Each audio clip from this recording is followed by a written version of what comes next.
What's up guys, it's Oblivious Gamer here, and today I'll be giving my impressions on Lost Ruins. Before I continue, if you like the content, don't forget to subscribe. So first, I want to thank Chad from Dangen Entertainment for providing me with a code. So for those that don't know, Lost Ruins is a 2D side-scrolling survival action game developed by Altari Games and published by Dangen Entertainment. In this game, you play as a young girl that has awoken in a strange and foreign place without her memories. Explore a dark and dangerous world, battle hideous monsters, and topple incredible bosses. I would say this game is very Metroidvania with some platforming. Some are even describing the game as Souls-like. It is currently available on Steam for $19.99.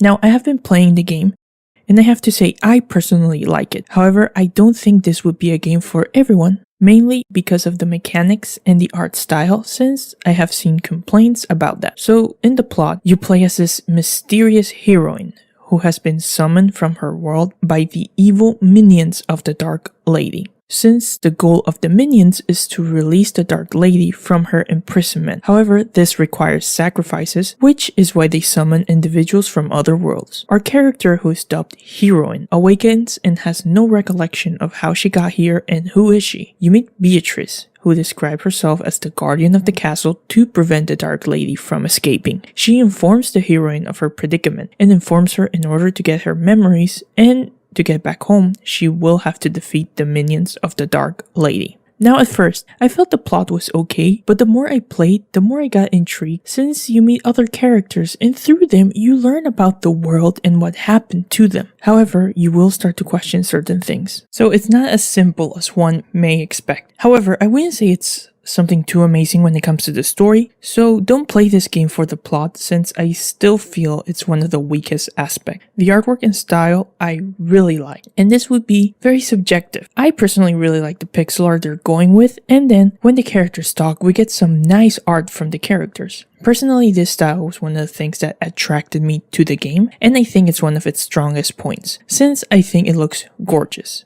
Now, gameplay, since it's sorta Metroidvania, you will be going back and forth between areas, so be expecting that. However, they do have portals for fast travel and save points scattered around, with computers being a main save point and some statues working as autosave. You control Heroine and she can jump and dodge, which don't feel very quick. It does feel a bit slow, especially the dodge. Eventually she learns magic, which you can equip up to 2 spells, and you can use 2 weapons, being melee, like a spell grenade, and magic wands to cast spells. And there's also a variety. Now, the melee and casting in this game is very straightforward. Mainly weapons are X and Y, while spells are the bumper buttons. There are no combos with melee weapons, and it can be very slow and clunky, depending on your weapon, like a broadsword or a hatchet feels slow, where a dagger might feel a bit quicker, but it doesn't have range. There is a variety of weapons and spells you can use, and that is definitely nice. You will find weapons scattered around the map, or you can buy them from vendors. Some of the weapons have different stats and bonuses that can be useful, especially when you're going to a boss fight and deciding what weapons you want to initially use. Personally, I enjoy this clunkiness. I feel it adds to the charm and style of the game. There are also items you can equip, which will have different effects, and they can prove really helpful, since in some situations, like in this level, there's a lot of water. So if I use lightning magic, I will hit the water and hurt anything that is touching the water, even the heroine. But with this item, which is a swimsuit, it says that one of the effects is that lightning magic won't hurt me. So it really helped getting through this level, especially in the boss fight.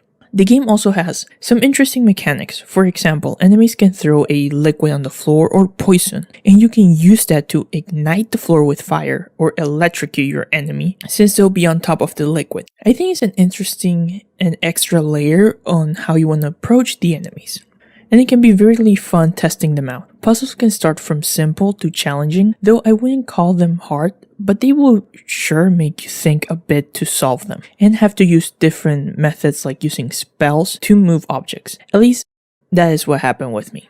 Boss fights can be enjoyable, and there seems to have 2 parts. A first one, which is rather easy, and it's probably done on purpose, and the second part is where it gets harder. So be smart how you use certain items against these bosses, since you don't want to waste them in the first part. Now, I have had some crashes in this game, especially in the same part. It happened twice in a row when doing an electricity move.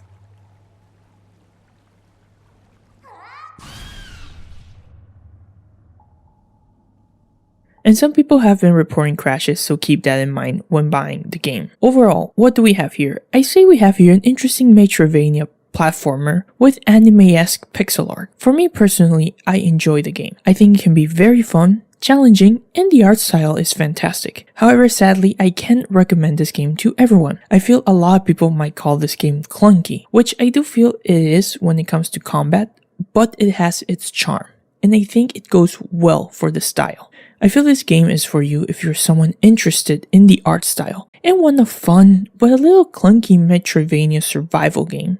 Not expecting this to be like Hades or Dead Cells or a game that requires quick movement and action.